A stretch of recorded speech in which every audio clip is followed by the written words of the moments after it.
moms are, a good example and show us the heart of God. Did y'all know that? They really show us that mothering, loving heart of God. When you look at your mom, you cannot even understand the love that she has for you. No matter what your age, I'm getting up there in age now. Getting up there. Yeah, Nancy, don't shake your finger at me. But I can really appreciate what my mom did for me and the love that she had for me growing up, and still the involvement that she has in my life. And when I look at my boys and how much I love them and what I would do, there's nothing that I wouldn't do for them. Moms, y'all agree with me this morning? Yep. Yeah. It's a blessing to be a mom. It is a blessing. And we're going to talk a little bit about that this morning. But turn in your Bibles with me to the first book of Samuel. What do you think? Y'all got your Bibles? Amen. First Samuel. Yeah, amen. There's one amen out there. Yeah, First Samuel. We're going to read the entire first chapter. Samuel 1. First book of Samuel, chapter 1. Everybody there? Okay. I don't hear any pages turning. We're all reading from the screen. We're going to read about Hannah this morning. First book of Samuel, chapter 1. Now there was a certain man of Ramathaim, Zophim, of the mountains of Ephraim, and his name was Elkanah, the son of Jehoram, the son of Elihu, the son of Tohu, the son of Zuph, an Ephraimite. And he had 2 wives. The name of one was Hannah, and the name of the other was Peninnah. Peninnah had children, but Hannah had no children. This man went up from his city yearly to worship and sacrifice to the Lord of hosts in Shiloh. Also the 2 sons of Eli, Hophni and Phinehas, the priests of the Lord, were there. And whenever the time came for Elkanah to make an offering, he would give portions to Peninnah his wife, and to all her sons and daughters. But to Hannah he would give a double portion, for he loved Hannah, although the Lord had closed her womb. And her rival also provoked her severely to make her miserable, because the Lord had closed her womb. So it was year by year, when she went up to the house of the Lord, that she provoked her. Therefore she wept and did not eat. Then Elkanah, her husband, said to her, Hannah, why do you weep? Why do you not eat? Why is your heart grieved? Am I not better to you than 10 sons? So Hannah arose after they had finished eating and drinking in Shiloh. Now Eli the priest was sitting on the seat by the doorpost of the tabernacle of the Lord. And she was in bitterness of soul and prayed to the Lord and wept in anguish. Then she made a vow and said, O Lord of hosts, if you will indeed look on the affliction of your maidservant and remember me, and not forget your maidservant, but will give your maidservant a male child, then I will give him to the Lord all the days of his life, and no razor shall come upon his head. And it happened as she continued praying before the Lord that Eli watched her mouth. Now Hannah spoke in her heart, only her lips moved, but her voice was not heard. And therefore Eli thought she was drunk. So Eli said to her, How long will you be drunk? Put your wine away from you. But Hannah answered and said, No, my Lord, I am a woman of sorrowful spirit. I have drunk neither wine nor intoxicating drink, but have poured out my soul before the Lord. Do not consider your maidservant a wicked woman, for out of the abundance of my complaint and grief I have spoken until now. Then Eli answered and said, Go in peace, and the God of Israel grant your petition which you have asked of him. And she said, Let your maidservant find favor in your sight. So the woman went her way and ate, and her face was no longer sad. Then they arose, verse 19, Then they arose early in the morning and worshipped before the Lord, and returned and came to their house at Ramah. And Elkanah knew Hannah his wife, and the Lord remembered her. So it came to pass in the process of time that Hannah conceived and bore a son, and called his name Samuel, saying, Because I have asked for him from the Lord.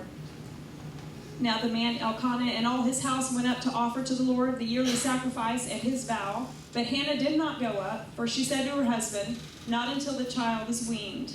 Then I will take him, that he may appear before the Lord and remain there forever.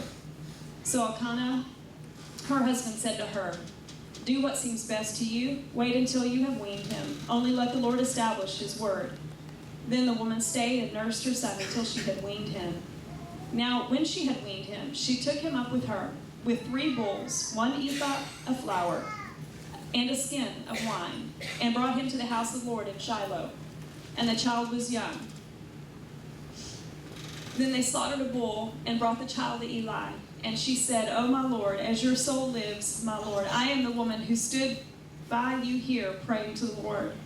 For this child I prayed, and the Lord has granted me my petition, which I asked of him. Therefore I also have lent him to the Lord. As long as he lives, he shall be lent to the Lord." So they worshiped the Lord there. Amen. Wow. What an amazing story. I think we would agree with that. Amen. It's hard to really read through that and grasp all the different meanings and everything that was going on. But what an absolute amazing story of faith. I mean, Hannah literally became a mother by faith. As you read down through her story and you come to realize that here's a lady whose heart was broken, who so desperately wanted to be able to honor God by giving birth, by having a child, by having someone that she could give back to him. That she was just overwhelmed with the fact that for whatever reason God had chosen not to allow her to have children up until that point. But she literally went to him and prayed and asked God to bless, and God no doubt opened up the windows of heaven and blessed her greatly. And I think there was reasons for this. I think that God knew her heart. And ladies, I want you to know today that God absolutely knows where your heart's at. He does. Sometimes your husbands may not have a clue, let's be honest. Yep. Right, guys? Come on. Sometimes we don't have a clue. But God absolutely always knows where your heart's at. And He knows when your heart is burdened. He knows when your heart is broken. He knows exactly what is going on within you. And that's why whatever it is that's there, you can gladly and faithfully bring it to Him. And know that God will absolutely hear your prayers and meet your need. Hannah was a lady that, man, she knew how to pray. Right? I mean, you read through this, ladies, and you'll know that here's a girl, here's a young lady that absolutely knew how to pray. And let me tell you something. I believe that there are praying moms that change the lives of their children and their grandchildren. Amen. I believe that God hears those prayers, and God honors those prayers, and God answers those prayers. In fact, I stand before you today, I believe with all of my heart, a product of a grandmother who prayed diligently for me. She prayed for me. She told me. She whispered in my ear. I'd go sit on the front porch with her when I was young, and she would always ask me the same question, man. She would always ask me the same question. She wouldn't push you about it, but she would always say, "David, are you ready to make Jesus your Lord?" I'd be like, "No, not today, grandmother, but thank you for asking. I appreciate it," right?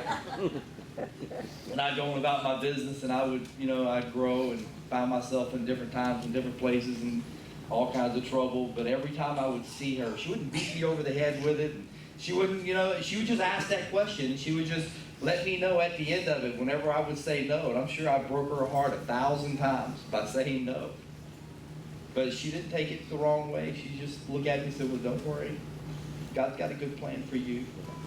And I just want to make sure you know that I'm praying for you." And she would tell me that.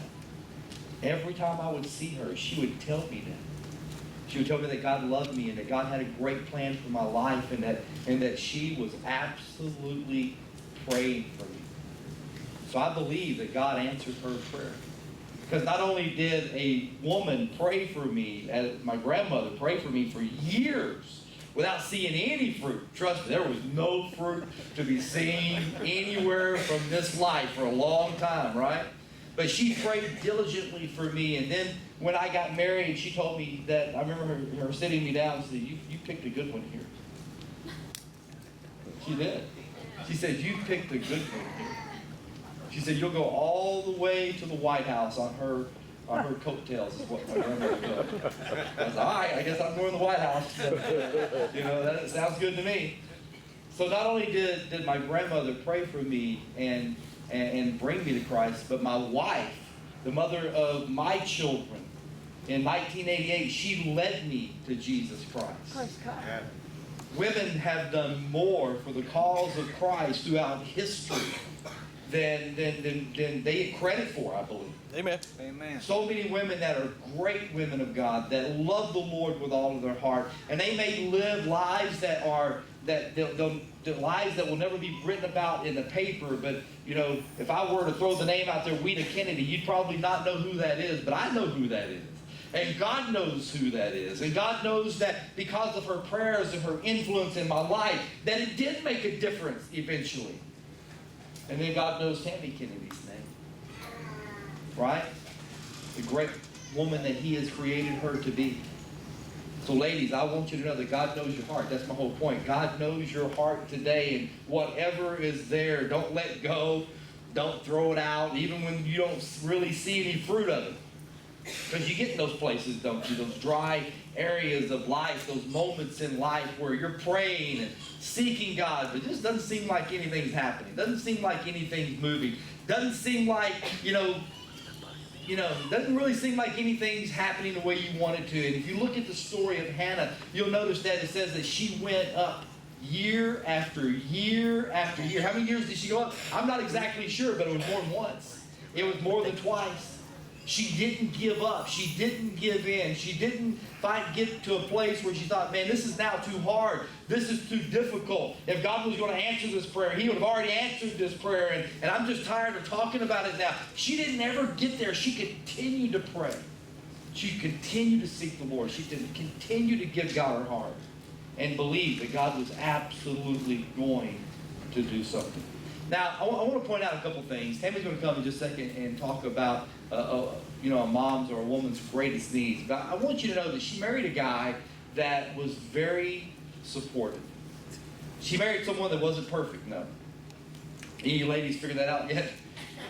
Whoever you're married, as great as they are, they're probably not perfect. They probably got a few flaws, except for Jaime, of course. Jaime's perfect. He's the only one.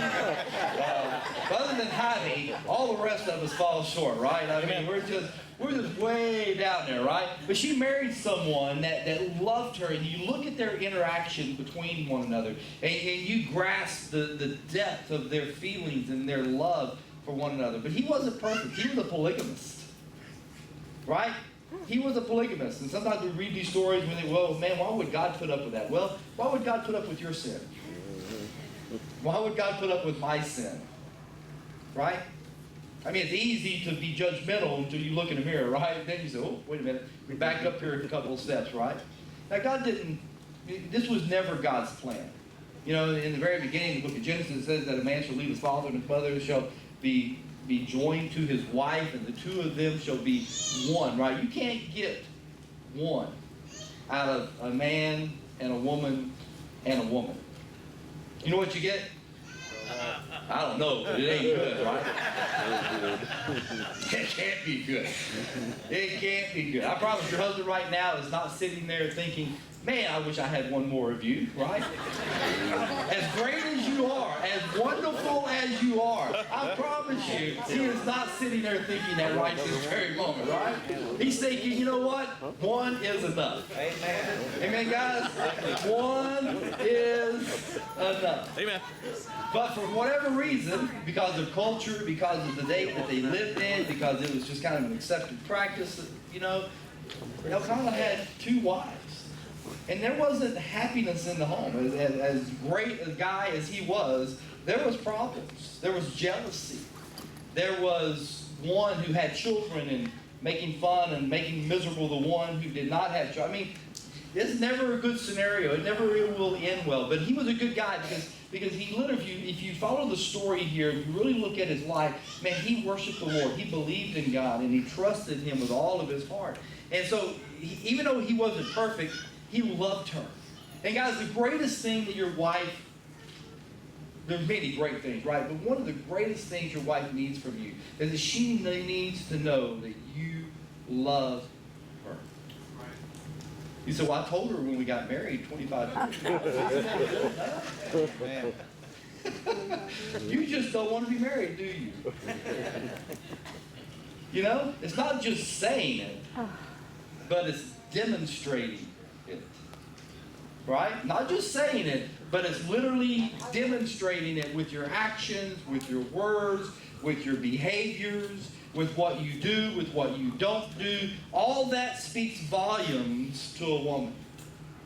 It all speaks volumes to a woman. And here's this guy, and he no doubt loved her. They said when they would go up to worship, he would always give her a double portion to give, right? When she was grieved and hurting, he would come and, you know, and try to comfort her and give her, you know, the words of encouragement that she needed to hear. But man, he absolutely loved her. And not only did he love her, I want you to notice that he encouraged her. Right? He didn't walk up to her and say, why, you crying again? Really? By the way, all you younger husbands, don't do that. Amen. It's a bad idea. Yep. Amen. It's a bad idea. I remember when I got married, you know, I didn't have sisters or anything like that, and you know, my mom really didn't cry a whole lot, so I didn't really see that whole side. And I think it was the day after we got married, right? Day after we get married, and we had a little accident in the vehicle, and Tami's stuff got thrown all over the side of the road, and she's sitting there on the side of the road in tears and crying and just boo-hooing. And I'm sitting there wondering, I don't know what to do with this. I missed that day of training or something, right? I mean, I just didn't have a clue what to do. And I'm sure some of you guys have been there, right? You probably felt that same way. And sometimes it's not what you do or what you don't do. It's just a matter of just being there and being present and letting them know that you're encouraging them. Even though you may not get it or understand it or can grasp it, whatever it is that's going on inside of them, but you're not sitting there and saying, hey, can you get over it and stop crying already? I'm tired of hearing it. You know, and I know the guys who have said that, and it doesn't end well for those guys. You can learn a lesson here from people, right? So not only was he loving to her, but he was also encouraging to her, and he gave her the comfort that she needed, and he was sensitive to her needs. And guys, we need to be that. We need to be sensitive to our wives' needs. Their needs are different than your needs. Amen. And it doesn't mean they're greater or less. It just means that they're different, and we need to learn that if God has placed someone incredible in your life, that you need to love them, encourage them, comfort them, and learn to be sensitive to their needs. Be sensitive. I promise you, your wife will love that. Your wife will respond to that. I promise you, she will absolutely be overwhelmed to know that she married someone who cares enough about her that is willing to put his own needs to the side and make her needs the things that are the most important. So Tami's going to come, and she's going to talk real briefly, or however long she wants to. Amen. Amen? Good answer. That's it. There you go. God help you, my About a friend. woman's greatest needs. Yeah. I'm getting out of your way. Look at that new age right there. Got Bible on a knife. Oh, okay.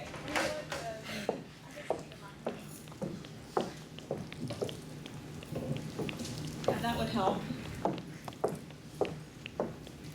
So I like this verse in Proverbs 20, verse 6. Most men will proclaim each his own goodness, but who can find a faithful man?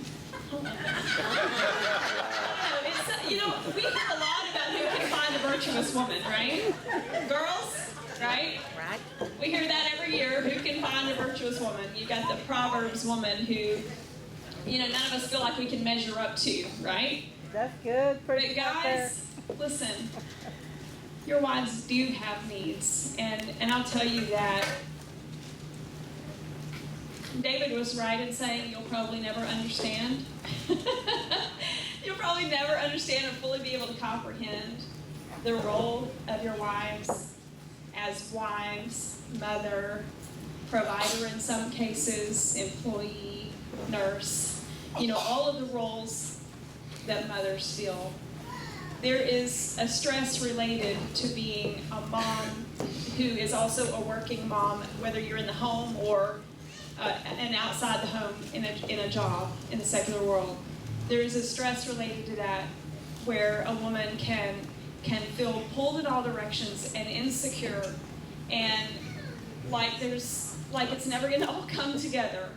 Like it's just you're in a hamster wheel, and you're working every day, and you're trying to influence your children, and you're trying to keep the house, and you're trying to be involved in what God has called you to be involved in. You're trying to be a good wife. You know, there are days when it just feels like none of that's ever going to come together, and there's just no end to that stress. Well, if you want to know how you can help her, I'll tell you how you can help her. Don't try to understand. Again, just don't try to understand. Here's how you can help her. First of all, she needs security. She needs security. Now, ultimately, for every one of us, men and women, our ultimate sense of security needs to come from God. Amen? Amen. Amen, right? But, you know, there are roles within the household that God has set up where God has made you spiritual leader in your home. He has put you in a position to care for your wife. And she has a different level of security that she needs than what you need. She needs to understand that you care about what's going on in your household, that you care about providing for her, that you care about what's going on with the budget. Ouch. Yep. Right? Ouch. That you care about what's going on within that home that would cause her to feel a lack of security, that you care about that. That's the first one. The first need that she has is security.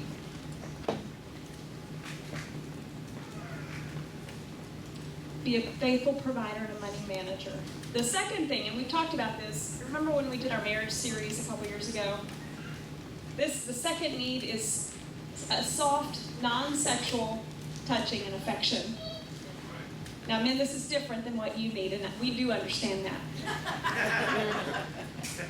But if you want to meet your wife's needs, you need to understand that the second need that she has is soft, non-sexual touching and affection, where you come up in the kitchen while she's making dinner or while you're both making dinner together, which is even better and more fun. Oh, yeah. Right? You put your arm around her and you just say, you know what, I love you. And there's nothing behind that. There's no ulterior motive. There's nothing that you expect because of that, right? Where you're just, oh, I'm not sure what you said, but I don't know if I want to know. You don't want to know. Soft, non-sexual affection. She needs open and honest communication. Now, you know, it's really hard for women. You know, a lot of what we get in the area of communication comes from hanging out with our sisters and girlfriends and friends, you know, right, ladies? A lot of what we seek in those relationships is that communication that we don't get sometimes from our husbands, right? Because the guys, you know, they just want to, you ask them a question, they just want to grunt at you and say, yeah, you know, and then that's the end of the conversation where we want to discuss, most of us, right? Amen. Yeah, we want to have a conversation about it. We don't want just a yes. We want to know what's your answer, but then what do you think about that, right? We want to converse and understand that whatever it is that we're talking about, you're interested in. You're actually engaging and like you're present for the conversation and you're interested in what that is that you're discussing, right? Yeah. Shake your heads at me, boys. Yeah, men, come on. You gotta know. Oh yeah. I saw that, Bob. Oh yeah. She needs that open and honest communication. Do you know that provides part of that sense of security that she has?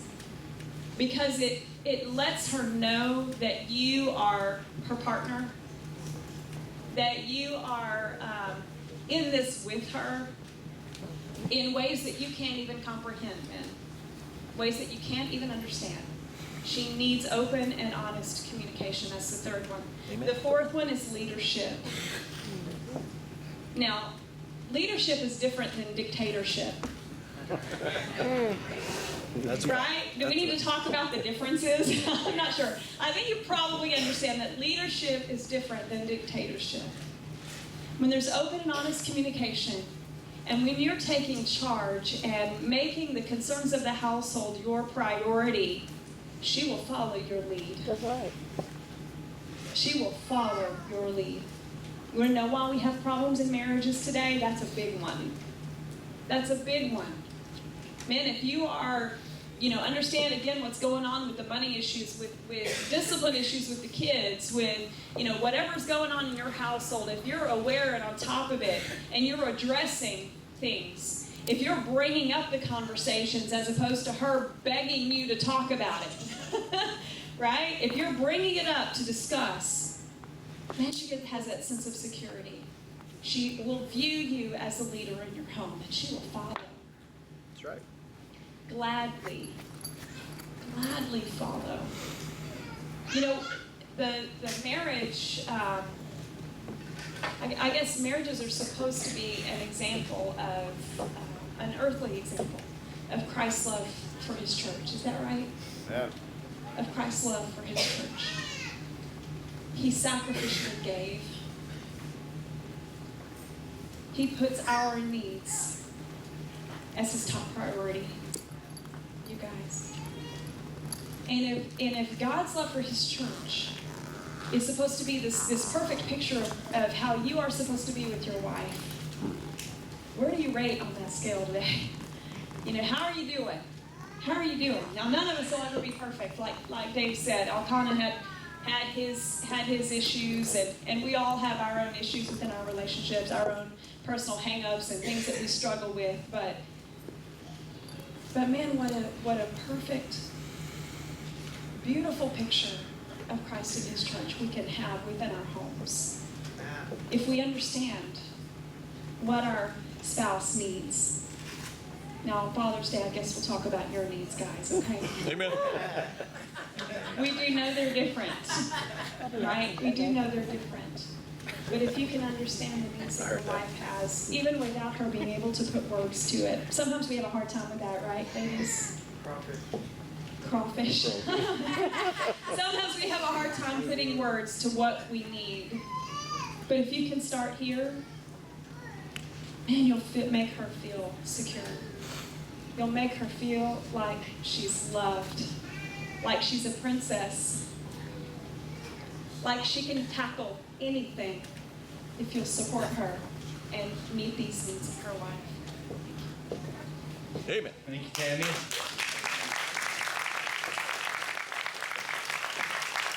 All right, guys, let's review. Ready? Here's the test. Y'all got that? It's easy, right? 4 things, maybe more than 4. The top 4 were security. How you doing on that one? How you doing on that one? Okay, let me ask you a different way. How's your wife think you're doing on that one? Wouldn't that be a better question? Because we all think we're doing good, right? Come on. Number 2, non-sexual touching. Good luck with that one. Right? I'm joking. That's true. I'm joking. Number 3, communication. And you guys, you know that communication is not, when she asks you, how's your day go, you say, hey, it was good. That really doesn't, that's not what she's looking for. That doesn't really cut it. What she wants is that at 7:05, the alarm clock went off. 7:06, my eyes slowly opened, and I began to realize I have a brand new day in front of me.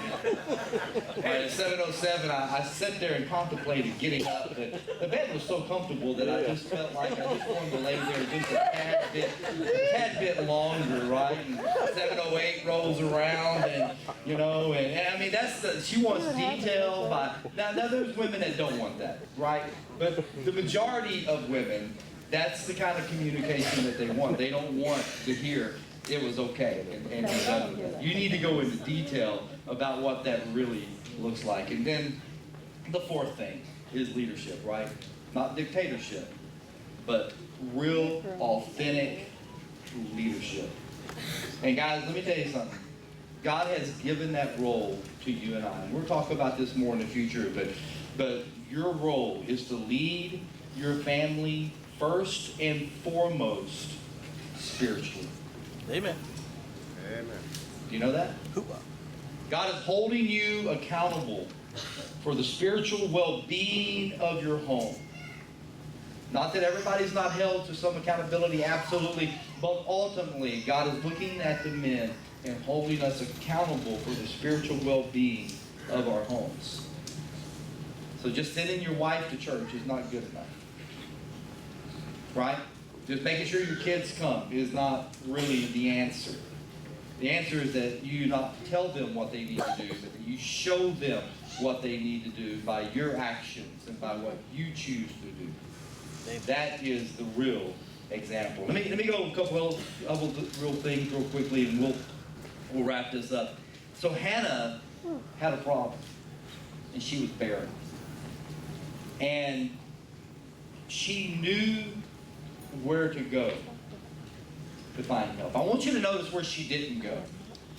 The first place she didn't go was to the bar. Life was not what she expected. Didn't turn out the way she wanted it to.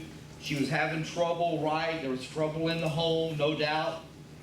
Where she didn't go was to the bar, trying to find some way to ease her misery and her pain, even if it's temporary, right? She didn't go there. The second place she didn't go is to another man's arms.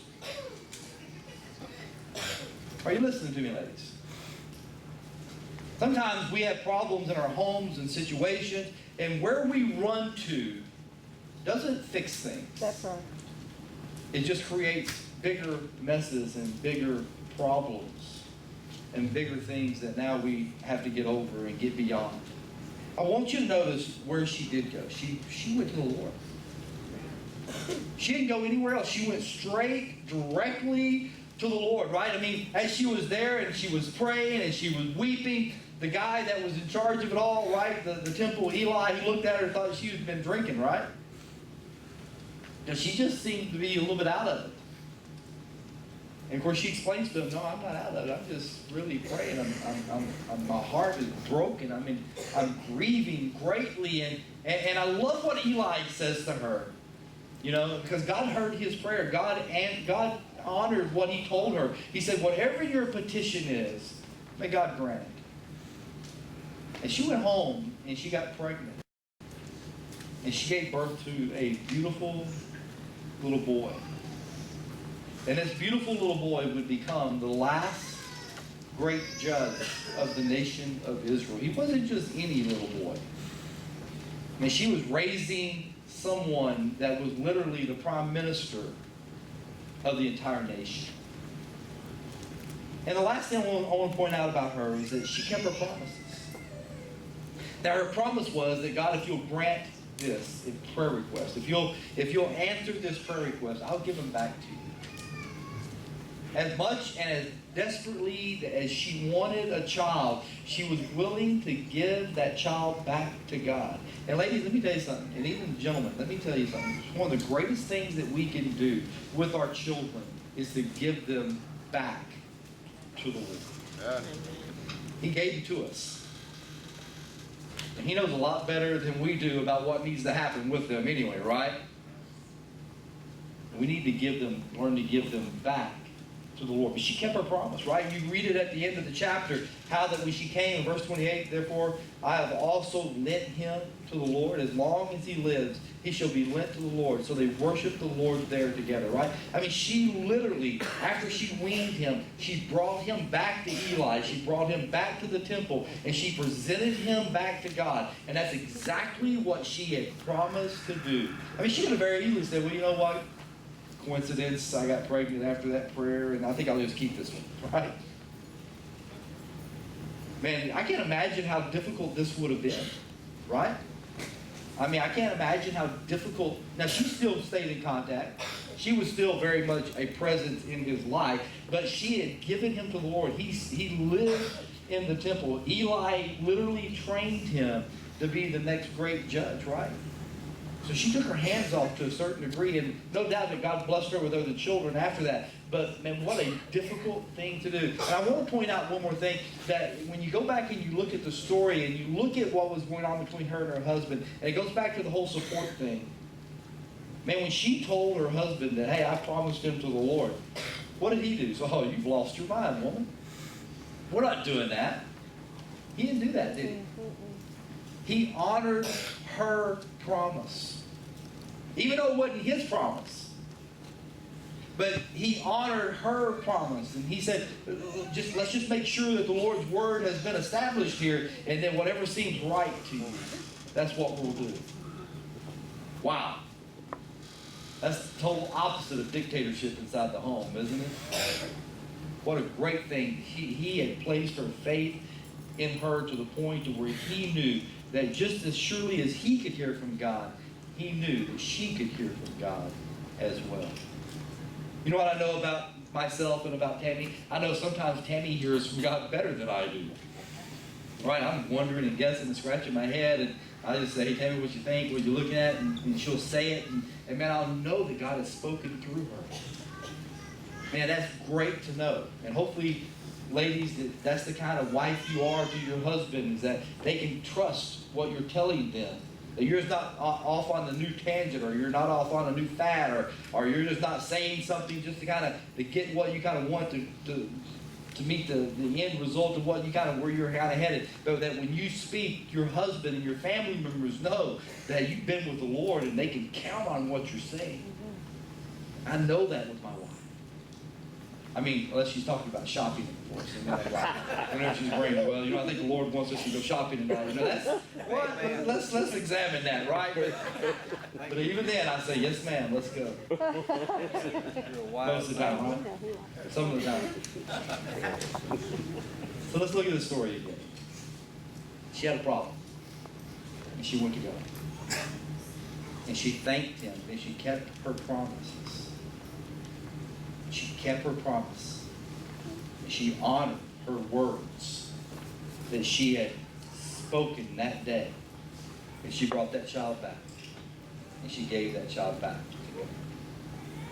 Ladies, I just want to encourage you. Be a woman of great character. Whatever you say, stand behind it. So when your children look at you, they know that you're not double-minded, that you're not, that's just mom, right? Or that's just whoever. And sometimes they do that, and we got to give them reason to do that, right? When we're all over the place. Learn to be stable and keep your word. And be a person of incredible character. That when you speak, everybody else kind of just shuts up. Because they know that you've been with the Lord. And that God will absolutely speak through you. Hey, I want you to know, inside your circle, whatever that circle might look like today, inside that circle, you have great influence. Now, you may not feel like it at times, right? But I promise you, you have great influence. And I just want to encourage you to take advantage of that. Not in a bad way, but take advantage of that for the Lord. And point those little ones, and your grandchildren, and your children, and your children's friends, whoever they may be, right? Point them all to the cross. Point them all to a relationship with God. Point them all in the right direction. I mean, there are young men and young women that come to Tami and I at different times. They're not ours, and but we treat them like ours, and they'll ask for advice, and man, we'll do our best to to point them in the right direction, and that is a blessing that God has given us, right? And that God has given you to have that kind of influence on other people's children. But know that God can use you. Just as He used Hannah, God can absolutely use you in every life that's in your circle today. So you be faithful, and you be blessed, and you know where your source of joy and your source of information comes from, and that is from a direct link to God. When you do that, I promise you, days will be good. Every day will be exceptions. Would you stand with me today? We're out of time. If you're here this morning and you've never trusted Jesus Christ as your Lord and Savior, listen to me. I know that is your greatest need today, is to make Him the Lord of your life. Ladies, I just want to encourage you. Man, be blessed today. I don't know what is all going on in your life or going on in your home. You may be in the perfect environment at the perfect time, but it may not be that way. You may be going through some really difficulties, some real hard times. And I just want to make sure you run to the right one. Just run to the right one. The one that will not turn you away, the one that will not disappoint you, the one that will not steer you in the wrong direction. But learn to run to God with your issues and your problems and difficulties in life. And guys, I want to encourage you, meet your spouse's needs. You know what they are. And you need to meet them. You need to make an attempt anyway, right? So whatever's going on in your life today, I want you to know that there is help. That there is a God and there is absolute help wherever you may